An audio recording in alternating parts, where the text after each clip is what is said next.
حاضرین، آج جو میں نے بات چیت کے لیے جو موضوع منتخب کیا ہے وہ ہے مسلمانوں کی اہم ترین ذمہ داری، جسے قرآن و حدیث میں شہادت علی الناس کہا گیا ہے۔ شہادت علی الناس، شہادت علی الناس کا مطلب ہوتا ہے لوگوں کے اوپر اللہ کا گواہ بننا۔ اسی ذمہ داری کو قرآن و حدیث میں دعوت الی اللہ بھی کہا گیا ہے۔ دیکھیے، جب قرآن و حدیث کو آپ پڑھیں گے تو آپ کو یہ معلوم ہوگا کہ مسلمانوں پہ ایک اہم ترین ذمہ داری ڈالی گئی ہے، اور وہ ان کے اجتباع کی حیثیت سے ہے۔ مسلمانوں پہ جو ذمہ داریاں ہیں وہ بنیادی طور سے دو ذمہ داریاں ہیں۔ ایک با اعتبار ایمان، یعنی ایمان کے اعتبار سے آپ کے اوپر کچھ ذمہ داریاں ہیں، ایمان کے کچھ تقاضے ہیں، اس کو پورا کرنا ہے، یعنی انفرادی زندگی میں دیندار بننا۔ سادہ زبان میں با اعتبار ایمان والی ذمہ داری کو یہی کہتے ہیں کہ ذاتی زندگی میں دیندار بننا۔ یہ ہر مسلمان کی ذاتی ذمہ داری ہے، تو اس معاملے میں جانے، سوال کرے، پڑھے، مطالعہ کرے اور اپنی زندگی کی اصلاح کرتا رہے۔ دوسری جو ذمہ داری ہے مسلمانوں کے اوپر وہ ہے با اعتبار اجتباع۔ قرآن و حدیث سے یہ معلوم ہوتا ہے کہ پیغمبر اسلام محمد صلی اللہ علیہ وسلم نبوت کے سلسلے کی آخری کڑی ہے۔ اب آپ کے بعد نہ کوئی رسول آئے گا، نہ کوئی پیغمبر، نہ کوئی نبی، کوئی نہیں آنے والا، یہ ہمارا عقیدہ ہے۔ اب اگر کوئی بھی شخص نبوت کا، رسالت کا دعویٰ کرتا ہے تو اس کا مطلب ہے کہ یا تو وہ جھوٹا ہے یا پھر دیوانہ ہے، تیسرا کوئی بھی پہلو یہاں موجود نہیں ہوگا۔ یہی ہمارا عقیدہ ہے۔ ختم نبوت کوئی سادہ معاملہ نہیں ہے۔ ختم نبوت کا معاملہ یہ نہیں ہے کہ ہم ختم نبوت کو لے کر سال میں 2 بار 3 بار 4 بار جلسے اور جلوس کرتے رہیں۔ تحفظ نبوت کے اعتبار سے تحفظ نبوت مسلمانوں کی ذمہ داری بھی نہیں ہے، یہ تو دراصل اللہ تعالیٰ کی ذمہ داری ہے۔ اللہ تعالیٰ اس کو پورا کر رہا اور اس نے پورا کر دیا۔ اب تو خدا کا دین ایک ایسے دور میں پہنچ چکا ہے جس دور میں خدا کے دین کو کیا، معمولی چیز کو بھی مٹانا آلموسٹ امپاسبل ہو چکا ہے۔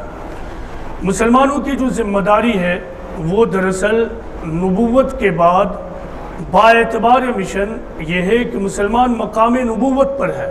مسلمانوں کی ذمہ داری یہ ہے کہ نبوت کے اب اس سلسلے کو پیغام کے اعتبار سے قیامت تک آنے والے انسانوں تک جاری رکھیں۔ یہی مسلمانوں کی ذمہ داری ہے۔ اس بات کو قرآن کی مشہور ترین آیت میں اس طرح کہا گیا، اور یہ بات بار بار قرآن میں الگ الگ انداز میں بتایا گیا ہے۔ وہ آیت جو مشہور ہے وہ اس طرح ہے کہ وَكَذَلِكَ جَعَلْنَاكُمْ أُمَّةً وَسَطًا لِتَكُونُوا شُهَدَاءَ عَلَى النَّاسِ وَيَكُونَ الرَّسُولُ عَلَيْكُمْ شَهِيدًا، یعنی ہم نے تم کو امت وسط بنایا ہے، مڈل نیشن بنایا ہے، تاکہ تم لوگوں کے اوپر گواہ بنو اور رسول تمہارے اوپر گواہ بنے۔ گواہ کو ہی دراصل عربی میں شہید کہتے ہیں۔ تو مسلمانوں کی ذمہ داری شہادت کی ذمہ داری ہے۔ بعد کے زمانے میں ہوا یہ کہ مسلمان دعوت اور شہادت کی ذمہ داری سے غافل ہو گئے۔ پھر مسلمانوں نے سیاست کے میدان میں اسٹرگل شروع کیا۔ اب اس میدان میں اگر کوئی مارا جاتا تو مسلمان خود ساختہ طور پر کسی کے لیے یہ ٹائٹل منتخب کر دیتے، یعنی وہ شہید ہو گیا، اور اس طرح اپنے اس عمل کے ذریعہ وہ اس بات کا اظہار کرتے کہ ہم نے دعوت اللہ کی ذمہ داری دی ہے، انجام دیے، حالانکہ وہ اور اس طرح کا کوئی بھی عمل دعوت اور شہادت کی ذمہ داری نہیں تھی اور نہیں ہو سکتی ہے۔ دعوت اور شہادت کا مطلب ہوتا ہے غیر مسلم اقوام میں خدا کے پیغام کو پہنچانا۔ بعد کے زمانے میں مسلمانوں میں جو بدعات پیدا ہوئے، بدعات، ان میں سے ایک اہم ترین بدعت یہ ہے کہ مسلمانوں نے اس شہادت کی ذمہ داری کو اور شہید کے اس ٹائٹل کو اٹھا کر غلط جگہ پر رکھ دیا، اور مرنے اور مارنے کے کام کو شہادت اور شہید کے لقب سے وہ پکارنے لگے، حالانکہ شہید اور شہادت تمام تر خدا کے پیغام کو تمام انسانیت تک پہنچانے والا کام ہے۔ پیغمبر اسلام محمد صلی اللہ علیہ وسلم خدا کی طرف سے عظیم ترین شاہد کے طور پر گزرے ہیں۔ پیغمبر اسلام کے جو ٹائٹلز قرآن میں آئے ہیں ان میں سے ایک اہم ترین ٹائٹل شہید ہے، اور آپ کو معلوم ہے کہ پیغمبر اسلام محمد صلی اللہ علیہ وسلم جنگ کے میدان میں قتل نہیں کیے گئے، اس کے باوجود آپ کا ٹائٹل کیا؟ شہید۔ کیوں؟ اس لیے کہ آپ نے شہادت کی ذمہ داری انجام دی۔ اللہ تعالیٰ کی طرف سے جتنے بھی پیغمبر آئے، تمام پیغمبروں نے دراصل یہی ذمہ داری انجام دی، یعنی شہادت کی ذمہ داری۔ امت محمدی پہ دراصل یہی ذمہ داری ہے کہ مسلمان یعنی امت محمدی خدا کے پیغام کو تمام انسانیت تک پہنچانے کے لیے کھڑا ہو۔ اسے ہی ہم شرعی اصطلاح میں شہادت اور دعوت اللہ کہتے ہیں۔ ابھی میں آپ کو ایک حدیث رسول سناتا ہوں، یہ حدیث رسول ہمیں بہت زیادہ ڈرا دینے والی ہے۔ اس حدیث پر غور کیجئے۔ پیغمبر اسلام نے کہا کہ لَتَتْبِعُنَّ سَنَنَ مَنْ كَانَ قَبْلَكُمْ شِبْرًا شِبْرًا وَذِرَاعًا بِذِرَاعٍ حَتَّى لَوْ دَخَلُوا جُحْرَ ذَنْبٍ تَبِعْتُمُوهُ۔ پیغمبر اسلام کہتے ہیں کہ تم لوگ ضرور ضرور ان لوگوں کی پیروی کرو گے، ان قوموں کی پیروی کرو گے جو تم سے پہلے گزر گئے ہیں، اور یہ پیروی اور اتباع اس درجے کی ہوگی کہ حتی لو دخلوا جحر ذنب تبعتموہ، یعنی اگر وہ ہول آف لیزرڈ میں بھی داخل ہوں گے تو تم اس میں بھی داخل ہو جاؤ گے۔ لوگوں نے سوال کیا کہ اے اللہ کے رسول، آپ کے اس جملے سے کہ مسلمان بعد کے زمانے میں پچھلے قوموں کی پیروی کریں گے، تو کیا اس پچھلے قوم سے مراد یہود و نصارہ ہیں؟ پیغمبر اسلام نے کہا کہ فمن who else، اور کون؟ تو پیغمبر اسلام کی یہ حدیث بتا رہی ہے کہ بعد کے زمانے کے جو مسلمان ہوں گے وہ یہودیوں کی اتباع کرنے لگیں گے، اور یہ اتباع اور یہ پیروی اتنا زیادہ ہوگی کہ حدیث کے الفاظ یہ ہیں کہ اگر یہود لیزرڈ کے ہولڈ میں بھی داخل ہوں گے تو مسلمان بھی اس میں داخل ہو جائیں گے۔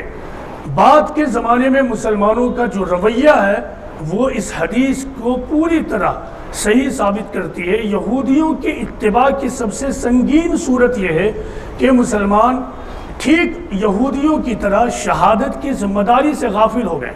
جب آپ بائبل کو اٹھائیں گے اور قرآن کو اٹھائیں گے تو آپ کو یہ معلوم ہوگا کہ اللہ تعالیٰ نے یہودیوں کے اوپر جو ذمہ داریاں ڈالی تھیں ان میں سے ایک اہم ترین رسپانسبلٹی اور ذمہ داری یہ تھی کہ وہ تمام اقوام عالم تک خدا کا پیغام پہنچائیں۔ مسلمانوں کا یہ ماننا ہے، بلکہ یہ بات سچ ہے، کہ بائبل میں بہت زیادہ ملاوٹ ہو چکے ہیں۔ ان ملاوٹ کے باوجود بائبل میں یہ ورس اور یہ آیت آج بھی موجود ہے کہ اللہ تعالیٰ نے یہودیوں کا انتخاب اس مقصد سے کیا۔ مثال کے طور پر ایک آیت ہے جس میں اللہ تعالیٰ یہ کہتے ہیں کہ ہم نے تم کو اپنا گواہ، اپنے وٹنس کے طور پر چنا ہے اور تم میرے سرونٹ ہو۔ یہ آیت آج بھی موجود ہے، لیکن یہودیوں کی بات کی تاریخ یہ بتاتی ہے کہ یہودیوں کے درمیان ایک غلط تصور قائم ہوا، اور وہ تصور ہے سپرمیسزم آف جیوش، یعنی یہودیوں کے برتری کا تصور۔ یہودیوں نے اپنے بارے میں یہ تصور کر لیا کہ we are the chosen people, ہم لوگ منتخب گروہ ہیں، لہٰذا ہماری جنت پکی ہے، ہم جنت میں تو ہر حال میں جائیں گے۔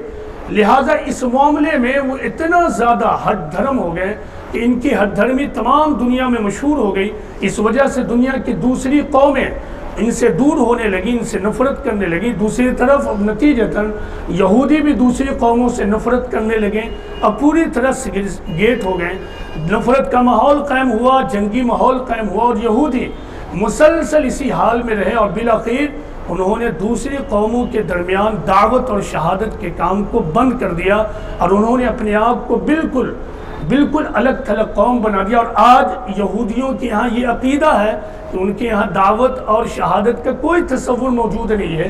وہ اپنے آپ کو وہی نسل قرار دیتے ہیں جو حضرت موسیٰ علیہ السلام کے زمانے سے براہ راست طور پر پیدائش کے ذریعہ گروتھ کرتے ہوئے آج موجود ہے۔ قرآن کو جب آپ اٹھائیں گے تو قرآن میں اس سلسلے میں بہت ساری آیتیں موجود ہیں۔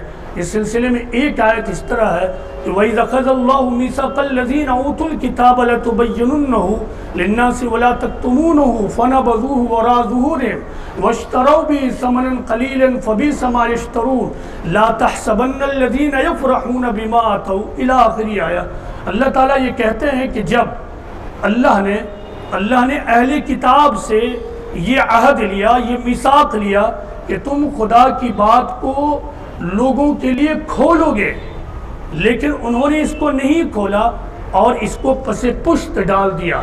انہوں نے اس کو نہیں کھولا اور اس کو پس پشت ڈال دیا، اور کیسی سستی قیمت پر اس کو بیچ ڈالا۔ عجیب بات ہے کہ یہ سستی قیمت لے رہے ہیں۔ آگے اللہ تعالیٰ یہ کہتے ہیں کہ جو لوگ اس پر خوش ہیں اور وہ یہ چاہتے ہیں کہ ان کے اس کام کے بارے میں تعریف کی جائے جو انہوں نے کیا ہی نہیں ہے، تو انہیں عذاب سے بری نہ سمجھو، ان کے لیے سخت ترین عذاب ہے۔ یہ آیت بتا رہی ہے کہ یہود و نصارہ نے اس خدا کے دی ہوئی اہم ترین ذمہ داری اور رسپانسبلٹی کو فراموش کر دیا، بھلا دیا۔ اور وہ ذمہ داری کیا ہے؟ وہ ذمہ داری شہادت علی الناس کی ذمہ داری ہے۔ مسلمانوں کی اب بات کی تاریخ کو دیکھیں تو مسلمانوں کا سفر پیغمبر اسلام کے بعد آگے بڑھتا ہے۔ رفتہ رفتہ یہ سیاست کے میدان میں بھی ڈومینیٹ کر جاتے ہیں، دنیا کے بڑے حصے میں ان کا غلبہ ہوتا ہے۔ لیکن تاریخ نے پھر ایک دوسرا رخ لیا، کولونیلزم کا دور آیا، پھر کولونیلسٹ پاور رفتہ رفتہ پوری دنیا میں ڈومینیٹ کرتی چلی گئی۔ اس کا نتیجہ یہ ہوا کہ مسلمانوں کے دل میں انگریزوں کے لیے اور غیر مسلم اقوام کے لیے نفرت کے جذبات بھر گئے، اور یہ نفرت کا سلسلہ جو اس وقت سے شروع ہوا وہ کبھی مسلمانوں کے دل و دماغ سے ختم نہیں ہوا۔ یہ نفرت یہیں تک نہیں رکی کہ ہم انہیں یا مسلمان انہیں سیاسی حریف سمجھتے رہے، بلکہ سب سے برا نتیجہ اور سنگین نتیجہ یہ نکلا کہ مسلمانوں نے انہیں مدعو کی حیثیت سے ہٹا دیا اور پھر ان تک خدا کے پیغام کو پہنچانا بند کر دیا۔ آج ہم مسلمان دراصل اسی دور میں ہیں۔ آج مسلمان دوسری قوموں کے ساتھ سب کچھ کرنے کو تیار ہیں، لیکن وہ اصل ذمہ داری جس کے لیے مسلمانوں کا انتخاب ہوا ہے، مسلمانوں کو چنا گیا ہے، یعنی دعوت اللہ اور شہادت الناس کی ذمہ داری، یہی وہ ذمہ داری ہے جس کو مسلمان پوری طرح فراموش کیے ہوئے ہیں، چھوڑے ہوئے ہیں۔ پیغمبر اسلام محمد صلی اللہ علیہ وسلم کی بعثت مکہ میں ہوئی، 610 عیسوی میں آپ پر پہلی وحی اتری۔ تاریخ کے مطابق آپ مکہ سے مائیگریٹ کر مدینہ چلے جاتے ہیں۔ ذرا اس 13 سال کی تاریخ کی جا کر اسٹڈی کیجئے۔ آپ دیکھیں اس 13 سال میں پیغمبر اسلام نے یک طرفہ صبر کے ساتھ اہل مکہ کو اور اہل عرب کو خدا کا پیغام پہنچاتے رہے۔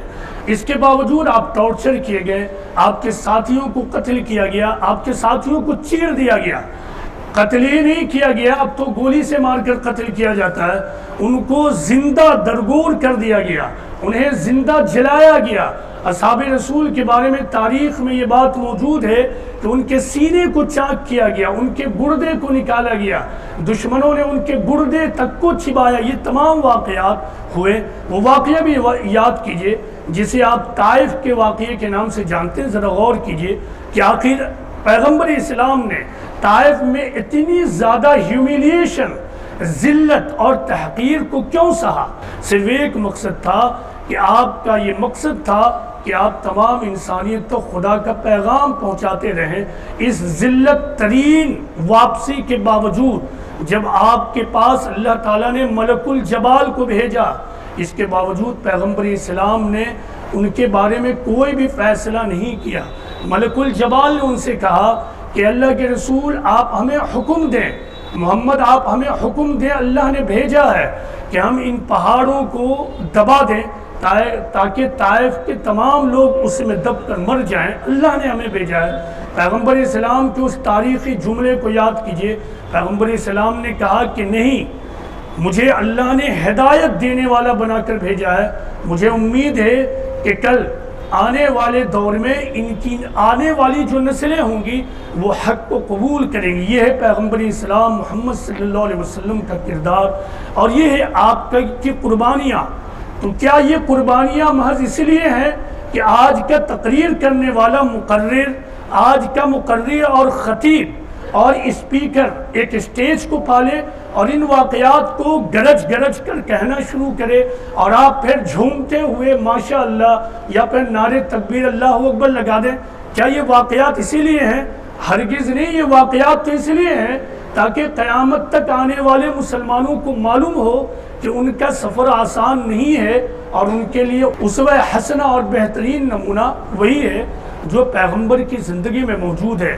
پیغمبر اسلام محمد صلی اللہ علیہ وسلم نے اپنے اصحاب کو ایک مرتبہ یہ کہا تھا کہ لوگوں دیکھو، اللہ نے مجھے تمام دنیا والوں کے لیے رحمت بنا کر بھیجا ہے، تم نکلو اور تمام عالم کے سامنے یہ پیغام عام کر دو۔ حجۃ الوداع کے درمیان آپ نے ایک خطبہ دیا تھا جسے خطبہ حجۃ الوداع کے نام سے جانتے ہیں۔ وہ خطبہ آج بھی سیرت کی کتابوں میں موجود ہے، آپ جا کے سیرت کی کتابیں اٹھائیے اور اس کا مطالعہ کر لیجئے۔ خطبے کے بعد آخر میں پیغمبر اسلام محمد صلی اللہ علیہ وسلم نے اپنے اصحاب سے یہ سوال کیا کہ لوگوں، کیا میں نے پہنچا دیا ہے؟ لوگوں نے کہا کہ اللہ کے رسول، آپ نے اپنا حق ادا کیا، آپ نے امانت کو اتار دی، اپنی ذمہ داری ادا کی۔ اس کے بعد پیغمبر اسلام نے اپنی انگلی کو آسمان کی طرف اٹھایا اور اس کے بعد کہا کہ اللہ تو گواہ رہا، اے اللہ تو گواہ رہا، میں نے پہنچا دیا۔ اس کے بعد پیغمبر اسلام محمد صلی اللہ علیہ وسلم نے کہا کہ فَلْيُبَلِّغْ الشَّاهِدُ الْغَائِبُ، کہ جو لوگ یہاں موجود ہیں وہ غیر موجود تک اس پیغام کو پہنچا دیں، جو حاضر ہیں وہ غیر حاضر تک پہنچا دیں۔ یہ وہ آخری وصیت ہے جو آپ کے رسول نے آپ کو دیا ہے، یہ وہ آخری وصیت ہے جو آپ کے رسول نے آپ کو دیا ہے کہ جو لوگ موجود ہیں وہ غیر موجود تک پہنچا دیں۔ آج کے اس بگڑے ہوئے زمانے میں بھی ایک شریف فیملی کی شریف اولاد کے پاس اگر اس کے باپ کی وصیت پہنچتی ہے تو وہ اس کوشش میں لگ جاتا ہے کہ وہ اپنے باپ کی آخری وصیت کو پورا کر ڈالے۔ ہم کیسی امت ہیں کہ اپنے رسول کی آخری وصیت کو پوری کرنے کے لیے تیار نہیں ہیں؟ ہمیں اس آخری وصیت کو پورا کرنا ہوگا۔ اسی آخری وصیت کی ادائیگی میں ہمارا اخروی نجات ہے۔ قرآن و حدیث اس معاملے میں بہت زیادہ واضح ہے، 2 اور 2 4 کی طرح واضح ہے، اسپشٹ ہے کہ مسلمانوں کو یہ ذمہ داری ادا کرنی ہے۔ اگر مسلمان یہ ذمہ داری ادا نہیں کرتے ہیں تو کل قیامت کے دن ان کی نجات خطرے میں ہے۔ اس نجات کے ایشو کو بہت سادے معاملے میں آپ یہ سمجھ لیجئے کہ نماز، روزہ، زکوٰۃ، حج اور خدا کی راہ میں دولت کو محض یوں ہی نکال دینا، یہ تمام چیزیں اس وقت ناکافی ہو جائیں گی جب ہماری زندگی میں دعوت اور شہادت کی ذمہ داری دور دور تک کہیں نہ پائی جائے۔ کل قیامت کے دن غور کیجئے کہ اگر تمام غیر مسلمین، اور یہی ہونے والا ہے، خدا کی عدالت میں ایک طرف غیر مسلم اقوام ہوں گے اور دوسری طرف مسلمان اور مسلم گروہ ہوگا، یعنی وہ گروہ جس نے خدا کے پیغام کو اپنا لیا ہے، ایمان کے دعوے دار ہیں، ایک طرف وہ ہوں گے۔ اب اگر وہ لوگ جن تک خدا کا پیغام نہیں پہنچا ہے وہ خدا کو یہ کہیں پکار کر کہ اے رب العالمین، تو نے ان لوگوں کو جنہیں مسلمان کہا جاتا ہے، تو نے انہیں محمد، احمد، سرفراز، یاسین، شہنواز بنا کر ایک گھر میں پیدا کیا، ان تک تیری آخری کتاب بھی پہنچ گئی، اور مجھے پرکاش، سریش، مہیش، جیکب ایڈیشن بنا کر تو نے یہاں پیدا کیا۔ اب تو صرف یہ بتا دے، تو عادل ہے، عدل کرنے والا ہے، کہ اس میں ان کا کیا کریڈٹ ہے اور اس میں ہماری کیا خطا ہے کہ ہم ایسے گھر میں پیدا ہوئے جہاں کفر تھا، شرک تھا اور تیرا انکار تھا۔ غور کیجئے کہ اس وقت ہمارے پاس خدا کی عدالت میں کیا جواب ہوگا؟ ظاہر ہے ہمارے پاس کوئی جواب نہیں ہوگا۔ یہ سنگین صورتحال ہوگی جبکہ خدا کی عدالت میں جنت اور جہنم کا آخری فیصلہ ہوگا۔ قرآن میں اللہ تعالیٰ نے بہت واضح انداز میں یہ بتا دیا ہے، جب امتوں میں سے کوئی امت خدا کے پیغام کو انسانیت تک نہیں پہنچائے گی تو ان پر اللہ کی لعنت ہے۔ قرآن کی ایک آیت اس سلسلے میں یہ ہے کہ ان الذین یکتمون ما انزلنا من البینات والہدی من بعد ما بیناہ للناس فی الکتاب اولئک یلعنهم اللہ ویلعنهم اللاعنون الا الذین تابوا واصلحوا وبینوا فاولئک اتوب علیہم وانا التواب الرحیم، کہ جو لوگ چھپاتے ہیں ہماری نشانیوں کو اور ہماری ہدایت کو، بعد اس کے کہ ہم نے کتاب میں اس کو لوگوں کے لیے اتار دیا ہے، تو اس پر اللہ کی لعنت اور لعنت کرنے والوں کی لعنت۔ آگے ہے اللہ تعالیٰ کہتے ہیں کہ الا الذین تابوا واصلحوا وبینوا فاولئک اتوب علیہم وانا التواب الرحیم، کہ ہاں اگر جو لوگ توبہ کر لیں اور اپنی اصلاح کر لیں اور لوگوں کو پہنچانے کے لیے اٹھ کھڑے ہوں تو میں ان کو معاف کروں گا، میں معاف کرنے والا ہوں۔ اسی میں ہماری نجات ہے۔ آج ہم مسلمانوں کو اس معاملے میں توبہ کرنا ہوگا، اور توبہ بھی انفرادی توبہ نہیں بلکہ اجتماعی توبہ۔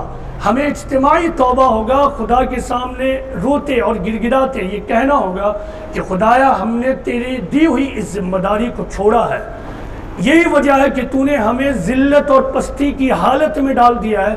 خدایا ہم توبہ کرتے ہیں اور ہم یہ عہد کرتے ہیں کہ تیرے اس آخری پیغام کو، یعنی پیغام محمدی صلی اللہ علیہ وسلم کو تمام انسانیت تک پہنچاتے رہیں گے۔ موجودہ زمانے میں مسلمانوں کا سب سے بڑا مسئلہ کیا ہے؟ جس سے بھی بات کیجئے، جس اسکالر سے اور جس دانشور سے، وہ ایک مسئلے کا سب سے پہلے ذکر کرتا ہے، وہ ہے تحفظ مسلم کا مسئلہ، مسلمانوں کے حفاظت اور پروٹیکشن کا مسئلہ۔ قرآن ہمیں یہ کہتا ہے کہ دنیا میں تم احتجاج کر لو، جلوس کر لو، پروٹیسٹ کر لو، پارٹیاں بنا لو، تم لوگوں حکومتوں کے سامنے جا کے گر گراؤ کہ ہماری حفاظت کا بندوبست کیجئے، لیکن یہ جان لو کہ حفاظت کی جو ذمہ داری ہے وہ تمام تر دعوت کے کام میں چھپی ہوئی ہے۔ تحفظ مسلم دراصل دعوت میں چھپی ہوئی ہے۔ قرآن میں اس سلسلے میں آیت ہے کہ یا ایھا الرسول بلغ ما انزل الیک من ربک الی آخری آیت۔ یہ آیت مکہ کی ہے۔ مکہ میں پیغمبر اسلام محمد صلی اللہ علیہ وسلم پر اس وقت یہ آیت اتری جبکہ مکہ کی سنگین صورتحال تھی، ہر طرف سے آپ کو دبایا جا رہا تھا، آپ کے ساتھیوں کا مرڈر ہو رہا تھا، آپ کے ساتھیوں کو کچلا جا رہا تھا، ہر کوشش ہو رہی تھی کہ آپ کے مشن کو روک دیا جائے، یہاں تک کہ پیغمبر اسلام کی بھی پہرے داری ہوتی تھی۔ آپ کے حجرے کے باہر ہر وقت کچھ لوگ موجود ہوتے تھے جو آپ کی پہرے داری کیا کرتے تھے۔ عین اسی وقت یہ آیت اترتی ہے، اور ایک روایت کے مطابق جب یہ آیت اتری، پیغمبر اسلام نے اپنے حجرے سے چہرے کو باہر نکالا اور اس کے بعد کہا کہ لوگوں اب تم لوگ یہاں سے چلے جاؤ، تم لوگ یہاں سے چلے جاؤ، کیونکہ اب اللہ نے میری حفاظت کی ذمہ داری لے لی ہے۔ یہ آیت آج بھی قرآن میں موجود ہے۔ اس آیت کا ترجمہ یہ ہے کہ اے رسول، تم پر جو کچھ اللہ نے اتارا ہے اس کو ایز اٹ از تمام انسانیت تک پہنچا دو۔ اگر تم نہیں پہنچاتے ہو تو گویا کہ تم نے خدا کا پیغام نہیں پہنچایا۔ اور آگے اللہ تعالیٰ یہ کہتے ہیں کہ واللہ یعصمک من الناس، لوگوں سے تمہاری حفاظت خود اللہ کرے گا۔ واللہ یعصمک من الناس، لوگوں سے تمہاری حفاظت خود اللہ کرے گا۔ تاریخ شاہد ہے کہ جب جب مسلمانوں نے اس ذمہ داری کو اجتماعی طور سے اٹھا لیا، اللہ تعالیٰ نے ان کے پورے پروٹیکشن کا بندوبست کیا، اور جب مسلمانوں نے اس ذمہ داری کو چھوڑ دیا تو اللہ تعالیٰ نے پروٹیکشن کی ذمہ داری بھی اٹھا لی۔ قرآن میں واضح طور سے موجود ہے، یہ بات موجود ہے کہ اگر مسلمان یا پیغمبر کی امت اس کام کو چھوڑ دے تو پھر اللہ تعالیٰ کی نصرت اس کے ساتھ نہیں ہوگی، اور پیغمبر کی امت اگر اس کام میں لگے گی تو پھر اللہ کی نصرت اور مدد اس کے ساتھ ہوگی۔ یہی وہ ذمہ داری ہے جسے ایک لفظ میں دعوت اللہ یا شہادت الناس کی ذمہ داری کہا جاتا ہے۔ اب سوال یہ ہے کہ یہ دعوت اللہ اور شہادت الناس کے کام کو کیسے انجام دیا جائے؟ اس کے لیے سب سے آسان طریقہ دیکھیں، موجودہ زمانے میں بہت ساری چیزیں دریافت ہوئی ہیں، ڈسکور ہوئی ہیں، انوینٹ ہوئی ہیں۔ پچھلے زمانے میں اصحاب رسول جو دعوت کا کام کرتے تھے وہ اس طرح کہ ایک صحابی ایک آدمی کے پاس جاتا اور پھر اس تک خدا کے پیغام پہنچاتا۔ کہیں ممکن ہوتا تو چند لوگ جمع ہو جاتے اور پھر ان کو جمع کر کے خدا کا آخری پیغام پہنچا دیا جاتا۔ یہ طریقہ تھا، یعنی دعوت کا کام بالمشافہ انجام دیا جاتا تھا۔ موجودہ زمانے میں اللہ تعالیٰ نے ایک بہت بڑا انوینشن کرایا، وہ انوینشن ہے پرنٹنگ پریس کا زمانہ۔ پرنٹنگ پریس کے زمانے کے بعد دو چیزیں بالکل آسان ہو گئی، ایک چیز امپاسبل بنی اور ایک چیز انتہائی آسان۔ امپاسبل یہ کہ قرآن جو سینہ بہ سینہ ٹرانسفر ہو رہا تھا پرنٹنگ پریس کے آنے کے بعد وہ پوری طرح محفوظ ہو گیا. اب قرآن کی آیتوں میں کیا کوئی زیر زبر میں بھی ہیر پھیر نہیں کر سکتا ہے.